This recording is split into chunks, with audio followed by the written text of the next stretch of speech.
சிம்ம ராசி அன்பர்களுக்கு வணக்கம். சிம்ம ராசி காலபுருஷனுக்கு 5வது ராசி. இந்த வார கிரகங்கள் எப்பேற்பட்ட பலனை சிம்ம ராசிக்கு வழங்கப் போகிறது என்பதை பார்க்கலாம் வாங்க. இதில் மகம், பூரம், உத்திரம் முதல் பாதம் உள்ளடக்கியது. ராசிநாதன் தன்னுடைய வீட்டுக்கு 12ல் இருக்கார். ஒரு சில இடங்களில் நீங்கள் பின்னடைவை சந்திக்கக்கூடிய ஒரு நிலை ஏற்படும். இல்லை தேக ஆரோக்கியத்தில் பிரச்சனை ஏற்பட்டு மருத்துவ செலவுகள் கூட வைக்கலாம். மற்றபடி உங்களுக்கு 2க்கும் 11க்கும் ஆதிபத்தியம் பெற்ற புதன் 12ல் இருக்கார். சூரியனோடு ராசிநாதனோடு இணைஞ்சிருக்கிறார். இருந்த போதிலும் 11ல் சுக்கிரன், 10க்குடைய சுக்கிரனும் 5க்குடைய குருவும் இணைந்து 11ஆம் இடத்தில் இருப்பது மாபெரும் சிறப்பு. தன காரகன் 11ஆம் இடம், 2க்குடையவர் 11ல். அதாவது 11ல் எந்த ஒரு கிரகம் இருந்தாலும் அற்புதமான பலன்களை வாரி வழங்கும்னு ஜோதிட கிரந்தம் சொல்கிறது.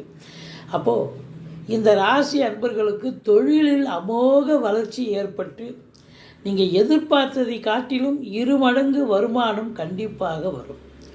உத்தியோகத்தில் நிறைய சலுகைகள், டிரான்ஸ்ஃபர், ப்ரமோஷன், இன்க்ரிமெண்ட் இதெல்லாம் எதிர்பார்த்து காத்திருக்கிறவங்களுக்கும் நல்லது நடக்கும்.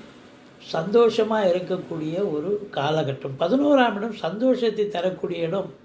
அது மட்டுமல்ல, பண மழை பொழியக்கூடிய இடமும் கூட. 3ஆம் இடத்தை குரு பார்க்குறதால எடுக்கிற முயற்சிகள் கண்டிப்பாக சக்ஸஸ் ஆகும்.